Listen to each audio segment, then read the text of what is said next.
Good morning everyone. I am Nitesh Jain. I hope you all are fit and fine. I am here you to teach mathematics of class 11th.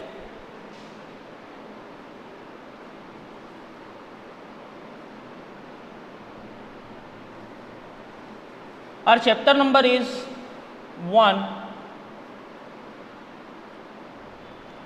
sets, and our exercise number is 1.3. Okay, in this video we're gonna solve the exercise number 1.3. Here we go. Question number first. What did it says? Make correct statements by filling in the symbol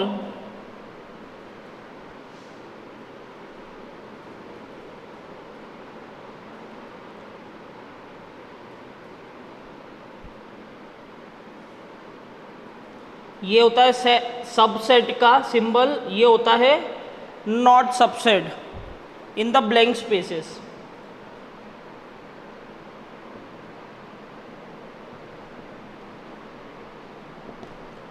देखिए first वाला 2, 3, 4, ये है fill in the blanks.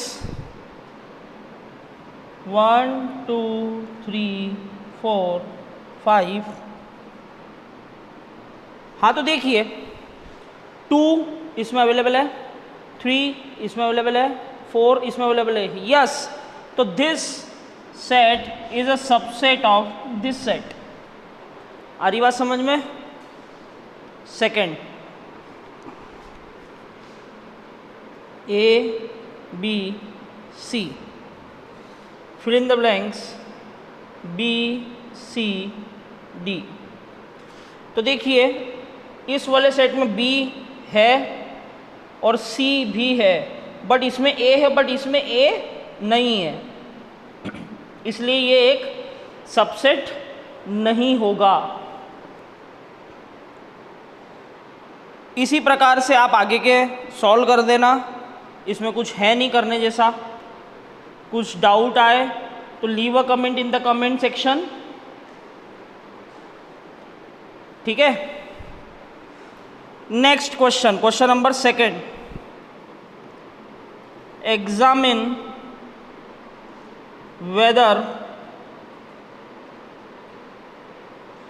the following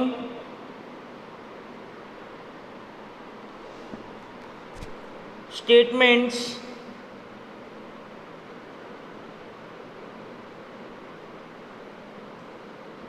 are true or false. ठीक है, तो पहली चीज, एक सेट है जिसके दो एलिमेंट है ए और B, is not subset of B C A. ये स्टेटमेंट ट्रू है या फॉल्स है? ए इसमें अवेलेबल है, बी भी इसमें अवेलेबल है, तो जो पहला वाला सेट है वो एक सबसेट होगा दूसरे वाले सेट का. तो ये वाला स्टेटमेंट क्या हुआ? फॉल्स हो गया. Second, A, E is a subset of X such that X is a vowel in English. हाँ तो ट्रू है. ए ई जो है वो वॉवेल होंगे ही होंगे इंग्लिश के, क्योंकि यहाँ पे क्या आना था? ए ई आई ओ यू. ये सेट का रोस्टर फॉर्म ये होता, और ए और ई इस वाले सेट में अवेलेबल है, तो ए ई ये वाला जो सेट है ये सबसेट होगा इस सेट का. हाँ तो ट्रू है ये बात. ठीक है, आगे बढ़ते हैं हम लोग.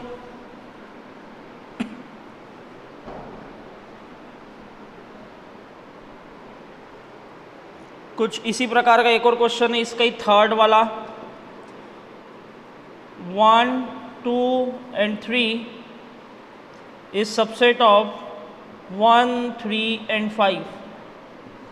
तो देखिए 1 यहाँ पे अवेलेबल है, 2 नहीं है, तो ये सबसेट नहीं होगा, तो ये वाला स्टेटमेंट जो है वो फॉल्स हो गया है। Fourth, A is a subset of A, B and C। हाँ ट्रू है, क्योंकि इसका एलिमेंट इस वाले सेट में अवेलेबल है। फिफ्थ देखते हैं, A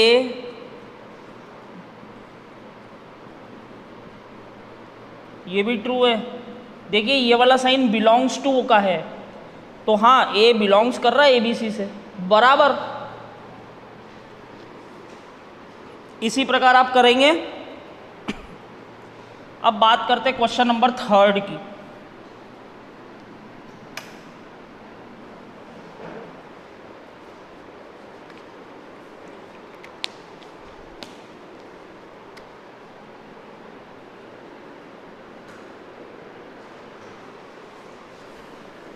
late A equal to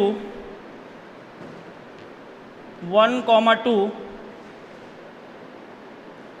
3, 4, 5। Which of the following statement are incorrect and why? हमको बताना है कि इनमें से कौन से स्टेटमेंट जो है वो इनकरेक्ट है। पहला स्टेटमेंट लिख रहा हूं मैं, 3, 4 is a subset of A। ये फॉल्स है, क्योंकि 3, 4 जो है वो A का एलिमेंट है, ये A की एलिमेंट है। आ रही बात समझ में? ठीक है।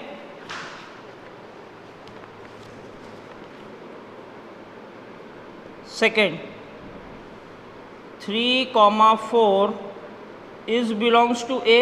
यस ट्रू, ये एक इंडिविजुअल एलिमेंट है, ये पूरा सेट ही एक एलिमेंट है एक सेट के अंदर, तो हाँ ये वाला एलिमेंट A से बिलोंग करता है, बिल्कुल सही बात है।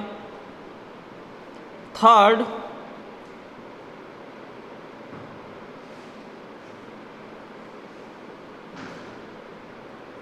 ये ट्रू हो गया।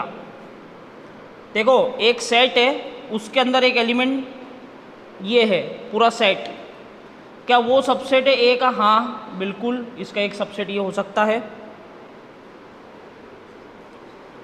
Fourth, 1 belongs to A, true है। Fifth, 1 is a subset of A, false, क्योंकि सबसेट क्या होगा, एक सेट होना चाहिए। ये ऐसा लिखा होता ना तो ये ट्रू होता।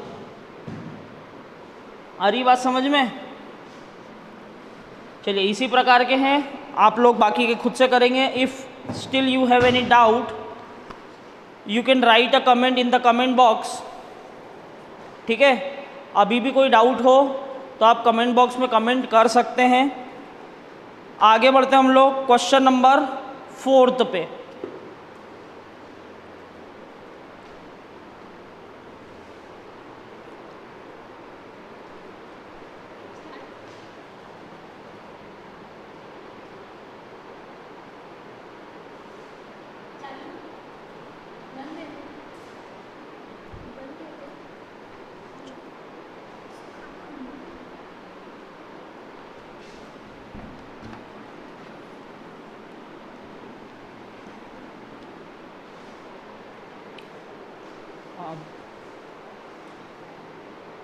Question number 4,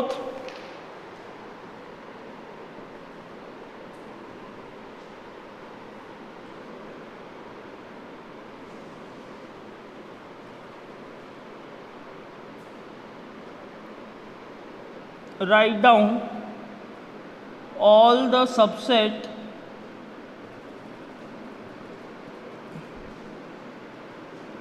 of the following.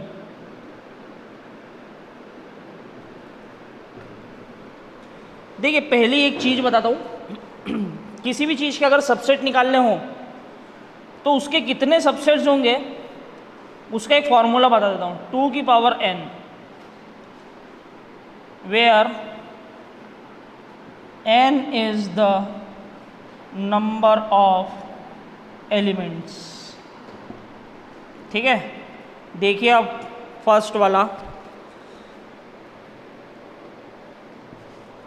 ठीक है, तो यहाँ पे क्या है 2 की पावर 1 इक्वल टू 2, मतलब 2 सबसेट होने चाहिए इसके। मैं आपको पहले भी बताया था जब टॉपिक सबसेट पढ़ा रहा था कि phi is a subset of every set. ठीक है, तो मैं इसके सबसेट बनाऊं, पहला होगा फाई और दूसरा होगा ए। ठीक है, ऐसे ही मैं बात करता हूं सेकेंड वाले की। सेकेंड वाले में है मेरे पास a कॉमा बी, मतलब 2 की पावर 2 इक्वल टू 4, मतलब मेरे पास 4 सबसेट होने चाहिए। तो देखिए जल्दी से, पहला सबसेट, दूसरा सबसेट, तीसरा सबसेट और ये चौथा सबसेट। इसी जगह मैं बात करता हूँ थर्ड वाले की, 1 2 एंड 3। तो देखिए 2 की power 3 is equals to 8 subset होने चाहिए। 5 1 2 3 1 कॉमा 2 1 कॉमा 3, ठीक है, और 2 कॉमा 3 और 1 कॉमा 2 कॉमा 3। देखो 1 2 3 4 5 6 7 एंड 8 आ गए 8 सबसेट। एंड फोर्थ में केवल 5 है, and 5 is the subset of every set. तो देखो 2 की पावर, इसमें एलिमेंट कुछ नहीं है तो 0 1, मतलब एक सबसेट तो होगा ही होगा। ये रहा वो एक सबसेट। आ रही बात समझ में? You have still any doubt, please leave a comment in the comment box. Question number 5 is your home assignment. अगर कोई चीज़ समझ में उसमें ना आए तो आप कमेंट सेक्शन में कमेंट कर दीजिएगा। अब बात कर रहे हैं हम लोग क्वेश्चन नंबर 6 की। उसको समझने से पहले मुझे एक टॉपिक समझना पड़ेगा, इंटरवल्स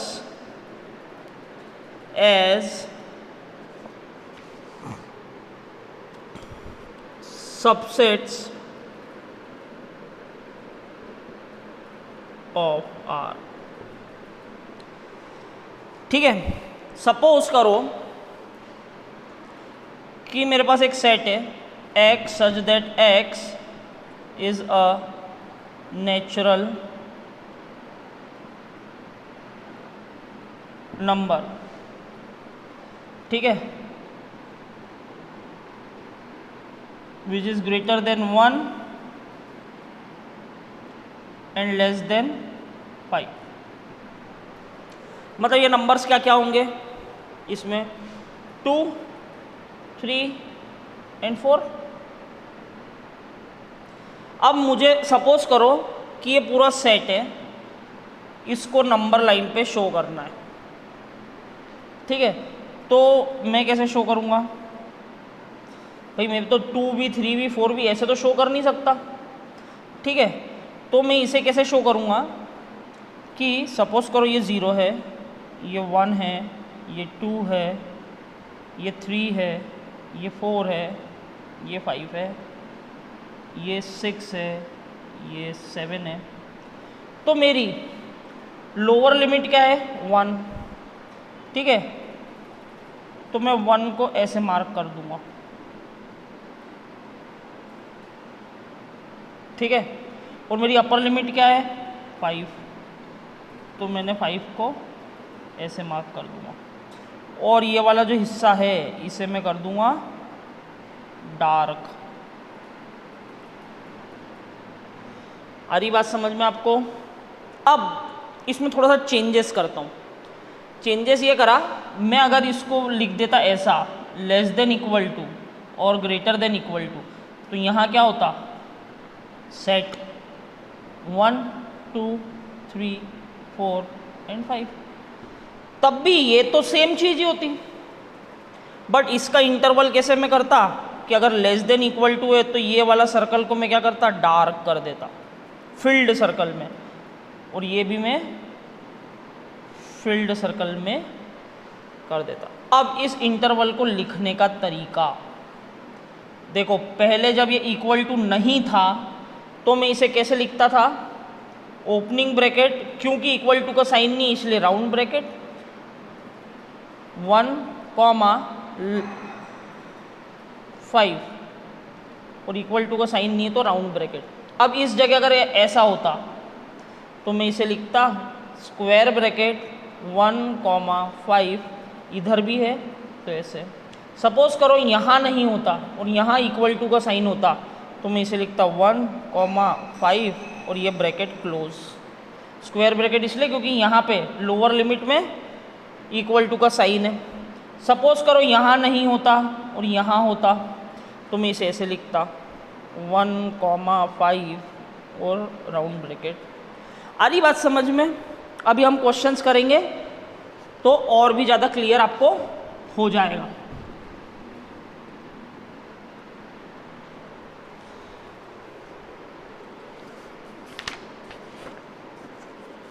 चलिए क्वेश्चन नंबर 6 का फर्स्ट, इसको इंटरवल में लिखना है।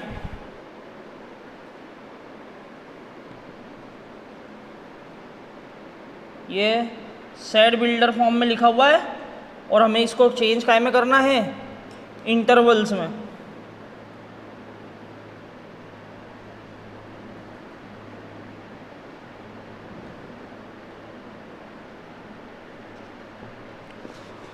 तो देखिए लोअर लिमिट लिख दूं मैं, माइनस अपर लिमिट लिख दूं मैं। अब देखो लोअर लिमिट में सिर्फ लेस देन का साइन है इसलिए राउंड ब्रैकेट, और अपर लिमिट के साथ लेस देन और इक्वल टू का साइन है इसलिए स्क्वायर ब्रैकेट। यही तो आंसर है, इतना ही सरल है। x such that x belongs to R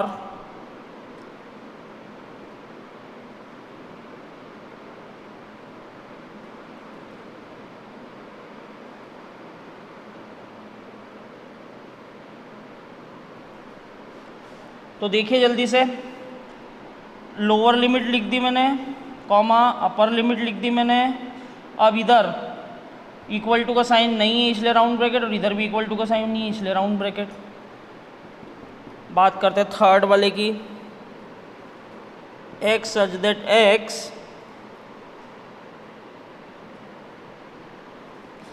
(0) is less than equal to x and x is less than 7। तो देखिए जल्दी से, लोअर लिमिट लिख दी, कॉमा अपर लिमिट लिख दी। इधर देखिए इक्वल टू का साइन है इसके साथ तो स्क्वायर ब्रैकेट, उधर इक्वल टू का साइन नहीं इसलिए राउंड ब्रैकेट। ठीक है, आई होप ये आपको क्लियर होगा। Moving to the next question, question number 7।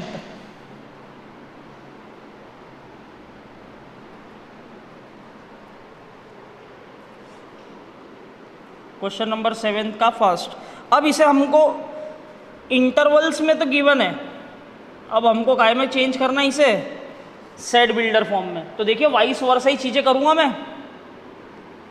x such that x belongs to R, comma इधर कौन सा राउंड ब्रैकेट है तो पहले मैं लिख लूँ लोअर लिमिट, राउंड ब्रैकेट है तो केवल लेस देन का साइन, x यहाँ भी राउंड ब्रैकेट है तो सिर्फ लेस देन का साइन, हो गई बात खत्म। ऐसे कैसे ही नेक्स्ट 6,12। ठीक है, तो देखिए जल्दी से x such that x belongs to R 6 less than x less than 12। अब देखो दोनों तरफ स्क्वायर ब्रैकेट है तो मैंने इक्वल टू के साइन लगा दिए। ठीक है, बात करते हैं इसी के थर्ड की।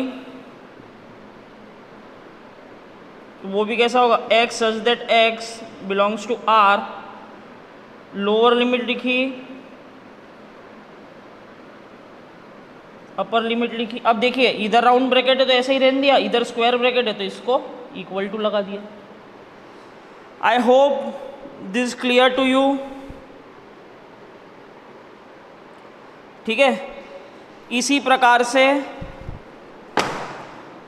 हमारी ये वाली एक्सरसाइज यहाँ पे ख़त्म होती है। क्वेश्चन नंबर 8 और क्वेश्चन नंबर 9 में ज़्यादा कुछ है नहीं, आप लोग घर से करने की कोशिश कीजिएगा। स्टिल अगर आपको नहीं आता है तो leave a comment in the comment box, तो मैं उसे नेक्स्ट वीडियो में आपके लिए समझा दूंगा। बट आप लोग कमेंट रेगुलरली कीजिए प्लीज़, जिससे कि हमें पता चलेगा कि आप लोग वीडियोस देख रहे हैं या नहीं देख रहे हैं, और अगर देख रहे हैं तो कितना आपको समझ में आ पा रहा है। Thank you very much.